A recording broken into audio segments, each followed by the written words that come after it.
Months Homebrew, coming at you with a beer review. Oh, I'm happy my son did me a good one. That's right. He brought me one I couldn't get out in time to get. Here it is. It's the Sticky Hands from Block 15, but it's one of their varietals. It's the Marmalade. This one is a little unique, what they did. I had the Tropical Slam once before, but the Marmalade, they use the same malt bill. They use the same basic hop extracts, and then they do a little bit more with hops. They bring in Belma, Chinook, Amaraillo, and Apollo hops. And then they go one more step. They use both an American yeast strain and an English yeast strain in the fermentation. So this should be really fun. We're gonna get it cracked open and give it a try.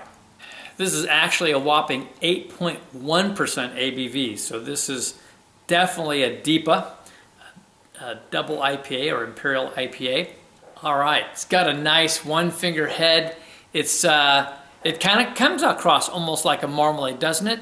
It's very hazy, has bubbles rising up, and I could hear them just tingling and bursting as I poured it. Let's get the nose. Oh, that's nice. It's not exactly the same as your normal Sticky Hands. It has some of that same aromas, base aromas, but you really do get a type of a marmalade type of nose coming off of it. You're definitely getting like some kind of a candied orange and orange rind on there, like orange peel going on. And I'm getting grapefruit on it.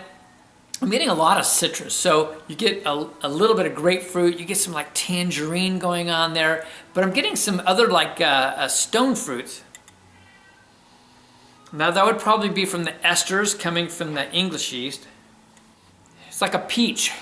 Yeah, so you're getting some nice esters. You're getting a little bit of like a peach and maybe a hint of like a green melon off of that. It just smells really good. I'm anxious to dive in, so cheers.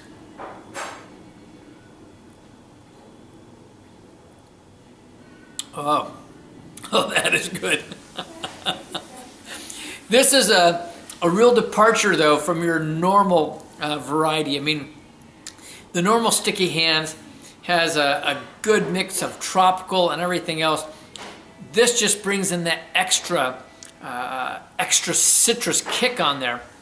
And I particularly like this, like the orange rind and the orange peel aspects.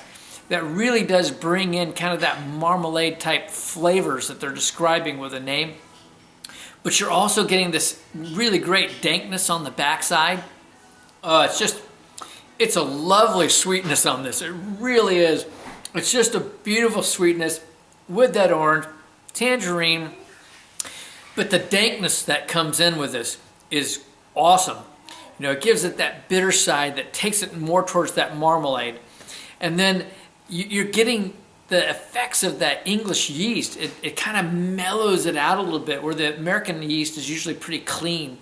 But you're adding these extra esters in. It kind of smooths it out, and it brings in some, like I say, the stone fruits, the peach on this. But I love how the sweetness carries through with all that marmalade orange and the dankness and that bitter edge. It's just balancing out really nice to give it a really good citrus and more towards that bitter orangey aspect that you get with like Seville oranges out of Sevilla, Spain. You know, it really has that kind of an essence to it. Yeah, and I just got a little bit more of just that bit of like that melon, you know, the green melon on there along with the peach from those esters. This is a real treat. I'm gonna take a little time with this and I'll be back. Okay, I am super pleased with this. I've also picked up like a little bit of pine off there along with that dankness, which is nice. At moments, it almost makes me want to think of this thing I remember from my childhood, Tang, a little bit, but not quite so droll as that, because there's just so much more going on. I feel like I get just the lightest bit of like a herbal tea, but one where they had like orange peel in it and stuff, where it comes off kind of sweet and nice. For me, I'm just digging on it. It's got a big tangerine component that's really coming through a lot more now. And I dig on tangerine, especially when it's in a beer. But to get that little bit of stone fruit from the peach and the other things with it, and that good marmalade-like flavor, this is one heck of a great double IPA.